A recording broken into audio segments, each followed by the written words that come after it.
collusion, there was none.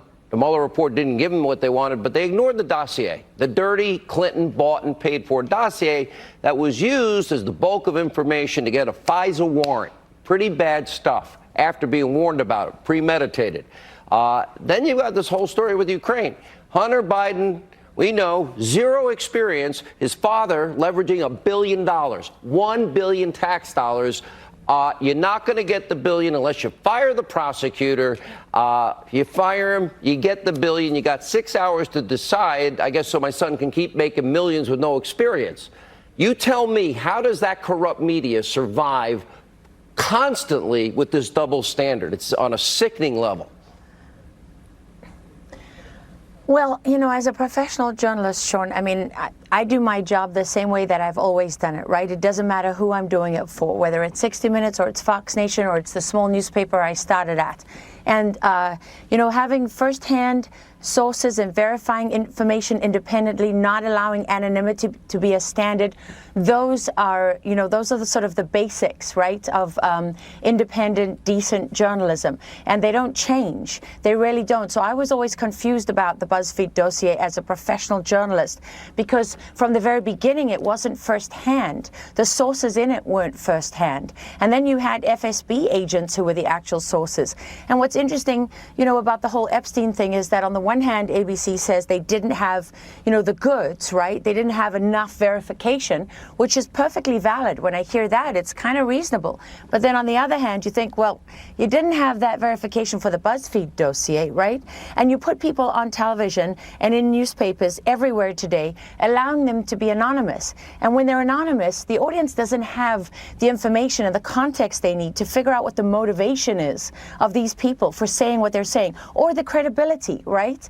And so when it becomes the standard, it distorts journalism. And what I've said from the very beginning, I have a lot of great colleagues all across the media, both at Fox News and at CBS News and other places, right?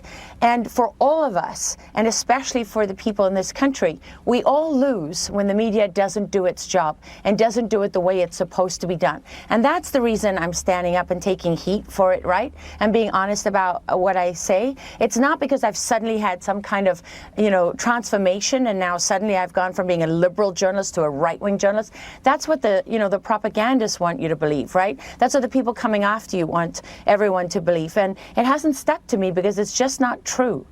Can the media ever recover from the perfect branding of fake news that Donald Trump, Sarah, has tattooed rightly into their foreheads?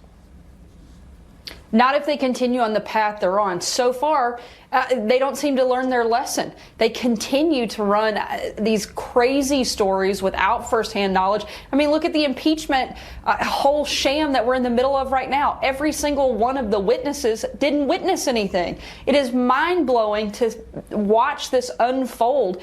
Day after day, you have this entire process full of people who never saw anything. Yet we continue to go through this charade so that they can find a reason to attack the president. If the media doesn't change, and if Democrats don't figure out how ridiculous they look, then I think that the president is going to skate into re-election. Unfortunately, I'd like to see him skate into re-election, but then have 4 years where we're not battling this constant barrage of fake stories and fake scandals so that we can actually get something done and the president can continue to accomplish things.